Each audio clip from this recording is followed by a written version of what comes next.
Hi, third graders. We're going to take a quick little detour from nonfiction text, and we're going to talk about reading a text, knowing that you're going to answer questions from it after you read it.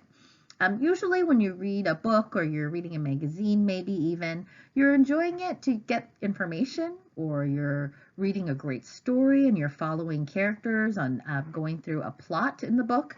But sometimes there'll be times where you're asked to read something and you know that there's questions that are going to follow. We're going to go over some of those techniques of what you should be doing when that happens. And actually, that's going to also help you when you answer questions, maybe for a journal response, or when a teacher or an adult asks you questions about what you're reading. And it's going to help you to be able to find answers and also be able to use text evidence. So when you are given a piece of text, we always tell you to read the text more than once. That's something that I've always said, very much so from the beginning. So the first time is just to get the gist of that text, kind of understand what it means overall, kind of get what's going on in your head. Now the second time, or more than that, maybe the third time you read it, you're really making sure as you're reading that you understand each paragraph or each chapter or each page before you really move on. That you're not just reading it going, I don't know exactly what's going on, but I kind of get it. If you're going to be answering questions on a piece of text, you don't want to just kind of get it. So before you do these things, some of the strategies that you can use is you can wonder about the text before you read it. Kind of go, I wonder what this text is going to be about. You can visualize while you're reading it, and you can stop and ask questions of yourself in the middle of it too. And you could also use fix-up strategies where you stop and reread if you didn't understand, or you go a little bit more to see if everything that you've read kind of comes together and you can understand it a little bit better.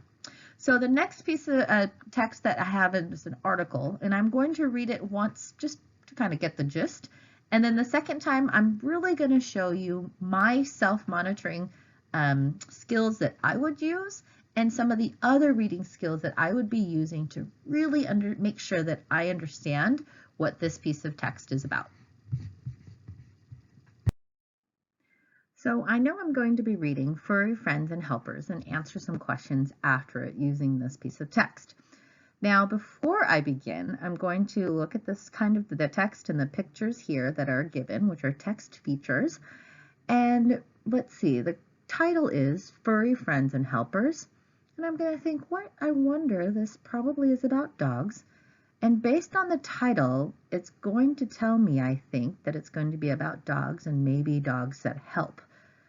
So as I get ready to read, I'm really going to set my brain on that now, so that when I'm reading for information, I'm already on that right path to collect information about dogs and maybe how they help. Okay, so remember, the first time is just to go through it and kind of get the understanding of the text. Kind of just get the gist of it, understand what's going on. So here we go.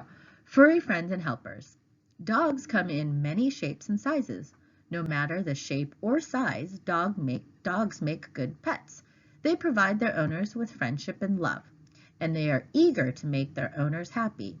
Some dogs, however, are more than pets. They have jobs.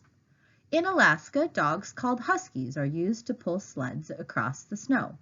These dogs are smart and strong. They work as a team to travel long distances. Their thick fur protects them from the cold. Sheep ranchers use dogs to protect and herd their flocks. These herding dogs race around the sheep, barking at them to move the sheep in a certain direction. These dogs are trained to respond to different whistles. When they hear one whistle, they move the sheep to the left. When they hear another whistle, they move the sheep to the right. But these herding dogs do not need much help to do their jobs. They were born for this work. People often have this kind of dog as a pet. Some people say their dogs try to herd them to bed at night. Some dogs are trained to help people in their daily lives. They are called service dogs. For example, you may have seen a service dog helping a blind person. Some people cannot walk or move their arms. A service dog can open doors and fetch objects for them. Only the smartest and most loyal dogs can be trained as service dogs. Just being around dogs can make people feel better. That is why some hospitals invite therapy dogs to visit patients. Therapy is a treatment for an illness or injury. After petting and hugging a dog, patients are more cheerful. It takes their mind off being sick. Therapy dogs must have special traits. For example, they must be gentle. They must also enjoy being around people. Dogs have an extremely good sense of smell. This trait makes them very good at finding lost people. When there is an emergency such as an earthquake, dogs can find people who are trapped. When an avalanche of snow comes crashing down a mountain, it can bury people. Dogs can help find those people. The police and the military also use dogs. These highly trained dogs have saved many lives. Whether they are herding sheep, rescuing people in trouble, or rushing to greet us at the front door, dogs are lovable creatures that make our lives richer. Dogs and humans have a special bond. Okay, so that was my first time reading it through. I got the gist. I understand that dogs are helpers and they can help animals, they can help humans. They're good at doing things like that. So now I'm going to go read it again the second time, and I'm going to make sure that I remember more of what the text said. I also want to make sure that each detail that is given in each paragraph is something that I'm also understanding, but also remembering. So before I started reading, the strategy I used was to kind of wonder about what this article was going to be about, or this text was going to be about, just based on looking at the pictures and reading the title. I did that. Now I read it through for the first time, and here I'm going to go back and reread it for the second time. Now, as I go through the second read, I'm going to be using two different techniques quite a bit, and that's just what I naturally do when I read. So the first one will be stopping and asking questions. I do that quite often. That's probably the first thing that I always do all the time when I read, and that's probably my favorite strategy to use. And the other one will be to reread or use a fix-up strategy to reread if I don't understand something. So the strategies that you may use are different, but this is one example of a way that you can read a second read through to make sure that you're understanding the information, because you know that you're going to answer questions on the text. So here we go. Furry friends and helpers. Dogs come in many shapes and sizes. No matter the shape or size, dogs make good pets. They provide their owners with friendship and love, and they are eager to make their owners happy. Some dogs, however, are more than pets. They have jobs. Okay, so I'm going to stop here and think to myself. The first part talked about being pets, but then now they say that last sentence, they have jobs. Did I just understand what I read there? So this is going to have to be about something about dogs and the jobs that they do. Okay, so it says some dogs, however, are more than just pets. They have jobs. Okay, so now I know I'm a little set that we're going to be talking about dogs and the jobs that they have. Great. In Alaska, and I'm going to go continue on to paragraph 2. In Alaska, dogs called huskies are used to pull sleds across the snow. These dogs are smart and strong. They work in teams to travel long distances. Their thick fur protects them from the cold. I'm going to stop here and ask again, see if I understand what I read. Okay, let's see. I wonder why they might need thick fur to protect them from the cold. If I go back in the paragraph, it says they pull sleds across the snow. Oh, okay, so that must be in a very small and very cold area in order to do that. And then they work in teams to travel long distances. Okay, oh, you know what? I totally missed at the beginning. It says right there, in Alaska. Okay, that's great. So far, let me review. I know that dogs are doing jobs, and one of them are huskies in Alaska that pull sleds. Okay, great. I'm ready to move on. Some ranchers use dogs to protect and herd their flocks. Oh, sheep ranchers do. Okay. These herding dogs race around the sheep barking at them to move the sheep in certain directions. These dogs are trained to respond to different whistles. Huh. I wonder how they would even know how to do. I wonder how long that training takes. That's very interesting. When they hear one whistle, they move the sheep to the left. When they hear another whistle, they move the sheep to the right. But these herding dogs do not need much help to do their jobs. They were born for this work. People often have this kind of dog as a pet. Some people say their dogs try to herd them to bed at night. Okay, I'm going to stop real quick because there was a lot in this paragraph, and I even wondered right in the middle of how long that training might take. But let's see, I'm going to stop and ask myself, do I understand what this paragraph was about? And I think it was about sheep ranchers that use these dogs to make sure that their sheep go where they want them to go. And they're trained to take the sheep from one way to another. And then some people have these dogs as pets, not just for sheep ranchers. Okay, great. All right. Paragraph 4. Now I'm going to move on. Some dogs are trained to help people in their daily lives. They are called service dogs. For example, you may have seen a service dog helping a blind person. Oh, I know I have, for sure. Some people cannot walk or move their arms. A service dog can open doors and fetch objects for them. Only the smartest and most loyal dogs can be trained as service dogs. I'm going to stop here. I'm going to stop and ask questions because I like to wonder. I wonder why only the smartest and most loyal dogs can be trained as service dogs. And if I really think about it and I go back into that paragraph, it looks like these service dogs help people do things that they can't do for themselves.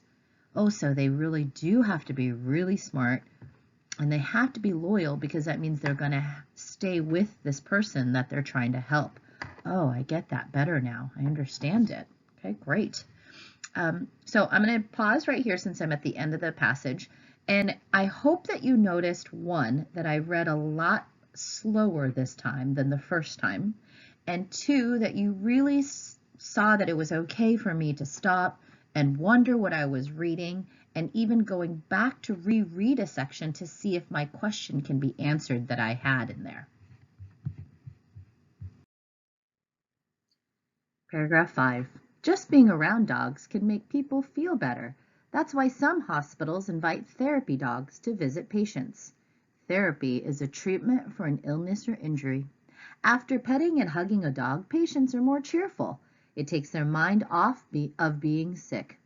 Therapy dogs must have special traits. For example, they must be gentle. They must also enjoy being around people. Okay, I'm going to stop here because I know my last paragraph I read about service dogs. In this paragraph, I'm reading about therapy dogs.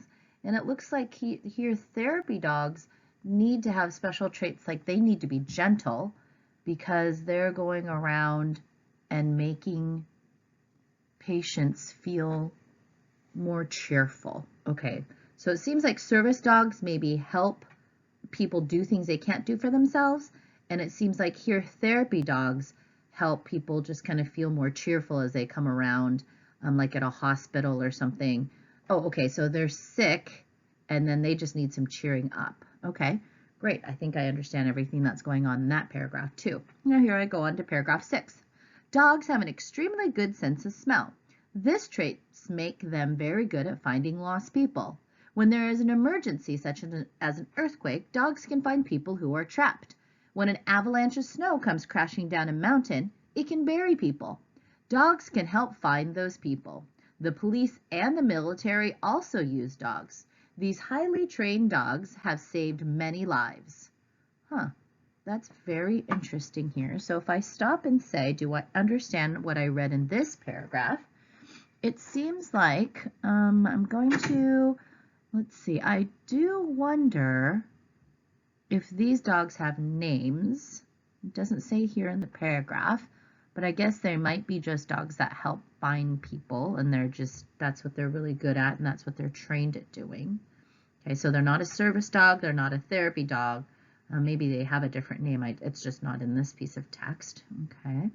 but I do think I understand this paragraph. So let me go to the last closing paragraph. Whether they are herding sheep, rescuing people in trouble, or rushing to greet us at the front door, dogs are lovable creatures that make our lives richer. Dogs and humans have a special bond. All right, great article. Now, if you can maybe think back to how I reread this article for the second read through and try to see, what did you notice about the way that I was reading it the second time? What are all the things that you notice that I do that maybe it's something that you can try also when you're really paying close attention to a piece of text? So this is question number 1 based on furry friends and helpers. So I'm going to first always start by reading the directions. I know some of you think, oh, Miss Lee, of course we're supposed to do that. But you will be very surprised to see how many people just skip over the directions and go straight to the question. So if I look at the directions, it says read the question, and then it says circle the letter of the correct answer. So I know that the way to answer this question is I'm going to circle the letter with the correct answer. Great. So then now I'm going to go on and read the question and then ask myself, what is the question asking for? So the question says, according to the passage, what kind of work do huskies do? Okay, now, first of all, what information is the question asking for? And it's asking for what kind of work that the huskies do. And what are some important words that I might need to know in order to answer this question? So according to the passage, what kind of work do huskies do? Well, you know what a key word or an important word for me is the word huskies. That's very important to me because I'm going to be looking for an answer around huskies. Not a sheepdog, not a service dog, not anything else. It's just huskies. So what I need to do here now is I can use my memory and look at all the answers and go from there, but I also want to make sure that I am using the passage because that's what the text is there for, and it does say according to the passage. Now, I'm going to look at the answers that are given to me. So A, what kind of work do huskies do? A, do they herd sheep? B, do they pull sleds? Do they C, find lost people? Or D, help blind people? Many of you already know the answer, and you're going to say, well, I don't need to look at the passage. I already know it. Well, Miss Lee, wanting to make sure that my answer is correct, and I know exactly where I found it in the passage, I'm going to actually go back to the passage. And the first thing that I'm going to do is kind of skim over it, which when you're skimming, it means that you're kind of really looking at it not so closely, but a little lightly. Just kind of looking over the words just to kind of see if you can find where this answer might be. Well, I know the word that I found very important in the question was the word huskies, so I'm going to skim the passage and look for the answer there. So if I look at this first page here, it says dogs come in shapes and sizes. Alaska dogs are called huskies. That seems like a key word for me right there. And then the third pair, it says sheep ranchers use. No, I'm not looking for sheep. So I know right away I can focus myself on paragraph number 2. And that focus is going to help me find the answer right in that section. So I'm going to go where it says in Alaska, dogs called huskies are used to pull sleds across the snow. Well, there it is right in the text. I can find it myself right here. So I know that answer is B, pull sleds. Some of you might say, Miss Lee, I already knew it without looking in the text. I agree, but this is something that we're practicing so that when you do come to something where you are reading a text and then answering a question, that you know how to read the direction, then read the question and find the important keywords that you need to do, then go to the passage and skim it to see where you might be able to find the answer within the text. A lot of steps that we use, but we use a really kind of easy question so that we can go through all those steps to make sure that's what you're practicing, that you're doing all of those things. If you can believe it, you're reading the directions, then you're reading the question, you're finding the important key words in that question, then you're looking and reading all of the answers to see what your choices are. Then you go look at the piece of text or the writing and say, where can I look really quickly and find the answer? And then really go in and focus on one single section to find that answer and then finish answering your question. So it's actually a ton of steps that you guys have always been doing, but we're just practicing and going over it so it's something that you know how to do consistently and all the time. Okay, now that first question was a multiple choice question where I had to answer the question with one of the 4 choices that I read all over. Now this is a short answer question where I need to use text evidence in my writing. I need to go back to the text and put it into my answer. So here it says, question 2. What evidence does the author give in paragraph 3 to show that herding dogs are smart? Write your answer on the lines below. So I'm going to stop there, and again, I'm going to ask myself, what is this question asking? And what it is asking me to do is to find evidence that herding dogs are smart, and I need to find it in paragraph 3. And I'm going to write my answers on the line below. So I know those are the directions given to me, and I know what to do here. So also, I'm going to go back now and think, what is very important for me? What are the important words that I need to remember as I give my answer? Well, I already know that I need to find evidence, but guess what? It tells me, right? It's in paragraph 3. Whew, thank you, question, for telling me that. And then on top of that, what I'm going to be looking for is evidence that herding dogs are smart. I need to remember that. Okay, so that's the information I'm going to look for. Now, if I go back and get paragraph 3 then, because I know exactly where to find it, I'm going to go to this paragraph and reread it over. Again? Well, yes, I am, because now I'm looking for evidence in this text on how herding dogs are smart. So paragraph 3, it says, sheep ranchers use dogs to protect and herd their flocks. These herding dogs race around the sheep, barking at them to move the sheep in a certain direction. These dogs are trained to respond to different whistles. When they hear one whistle, they move the sheep to the left. When they hear another whistle, they move the sheep to the right. But these herding dogs do not need much help to do their jobs. They were born for this work. People often have this kind of dog as a pet. Some people say their dogs tried to herd them to bed at night. Okay, Now, I just reread it over, and it never once says in paragraph 3 that herding dogs are smart. It doesn't say it directly in there with words. Oh, so that must mean as a reader, I have to infer it. And you guys have already learned this skill. So now I'm going to have to look for the inferences that herding dogs are smart. Well, if I go back to this paragraph, I think that herding dogs are smart because they can move sheep in any direction that they want them to go. Like they can be trained with a whistle to move the sheep to the left or to the right. I think that's very smart. I don't think I could train my own puppy right now to do that. And then I think too I could say that they're smart maybe because their dogs as pets, they try to herd them to bed. But I don't know if that's considered smart because I don't need herding. I'm a person. So I'm going to stick with this part up here. My text evidence is going to be the part where they can move the sheep with their different whistles. So I'm going to put this answer into my words. Now I need to remember that I'm trying to show evidence that herding dogs are smart. So that's how I'm going to start my answer, that I'm going to say herding dogs are smart. I'm just going to put that right into my answer here. And then I'm going to use this information here that the dogs are trained to respond to different whistles and that they can move the sheep to the left or to the right. I'm going to have that into my writing.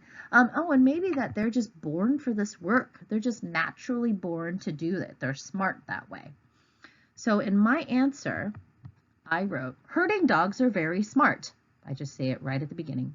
The text says in paragraph 3, so now I'm saying that the text that I read right here, right in paragraph 3 is saying this. I can say this because now I'm putting quotes around my answer, around the words to say, look, these are quotes. I found them in the writing.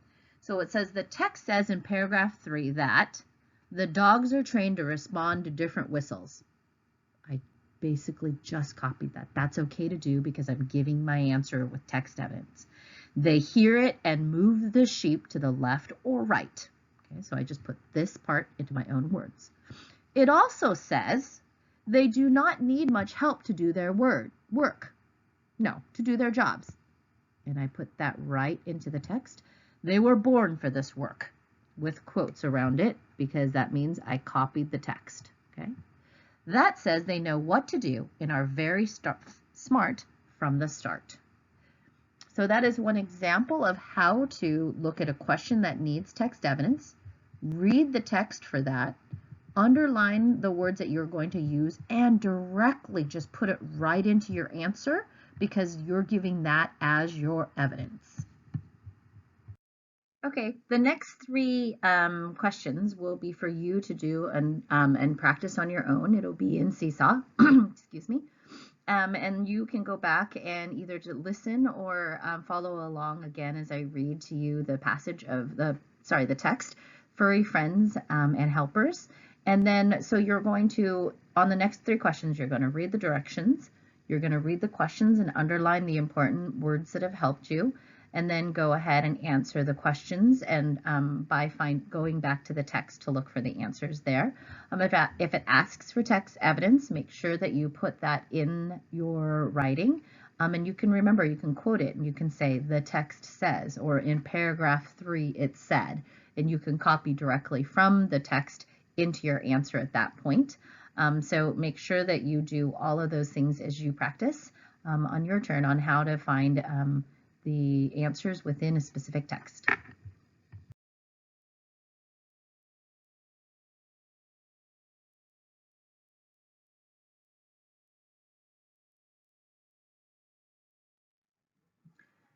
Okay, let's go over some tips for answering questions now as a review so that you can practice on your own today with a whole new piece of text. So 1, read the directions carefully so that you know how to mark your answers. Next, read the questions carefully, more than once if necessary. Ask yourself, what information is the question asking for? What are the important words? And we've said a suggestion for that too is to underline those important words so that you know what you're looking for as a reminder. Next is skim the passage to find the important information. Then you can focus in and zero in your focus after you kind of find out where the answer is to look for. Reread the part that helps you answer the question, and then make sure you always, if it's multiple choice, to reread all of the choices before you give your answer. All right, follow along as I read this new piece of text. Which pet to choose, a cat or a dog? Are you thinking about getting a pet but can't decide between a cat and a dog? Trouble yourself no more. Cats make better pets than dogs. Here's why. First, cats are cleaner than dogs. Dogs get dirty, really, really dirty. Their owners have to give them baths. For the most part, cats don't need baths. They keep clean by licking their fur. Cats can twist and turn like acrobats while cleaning themselves. Cats are quieter than dogs. Dogs are noisy creatures. They growl and snarl and bark and howl, but cats just purr and meow. They don't bother the neighbors. Cats perform an important job around the house. They catch mice. You won't need a mouse trap with a cat in the house. Of course, dogs do important jobs too, like chasing away burglars, but dogs aren't as good as cats at catching mice. Cats are easier to feed than dogs. If you leave food for a cat, it will usually stop eating when it's full. Dogs will devour the food in sight. A dog will gobble up every little bite. It will even eat if it isn't hungry. One of the best things about cats is their playfulness. Of course, dogs play too, but they usually want a human to play with them. Cats can entertain themselves for hours. Cats leap and twirl and roll around. If you really want to have some fun, get a stick with a long feather tied to one end. Move the stick up, down, and all around. Your cat will have a great time trying to catch the feather, and you'll have great fun watching the show. Now, it is true that cats have minds of their own. They are not as eager to please people as dogs are. That's why many people think cats cannot be trained, but they can be. If you want to train a cat, though, you will need to be patient. Training a cat is not easy. Perhaps the best reason of all to get a cat is for the love and the attention it'll show you. Your pet cat will want to be near you. Much of the time, it will want to be on you. Cats help lonely people feel less lonely and sad people feel happier. Looking for a terrific pet? Get a cat. They're perfect. All right, now that you have heard the article on about choosing a pet, there are going to be some questions that are going to be posted in Seesaw. I'll also email them out in case it's hard to see on this video, or if it's really hard to see in Seesaw as well. And I hope you take your time to answer those questions.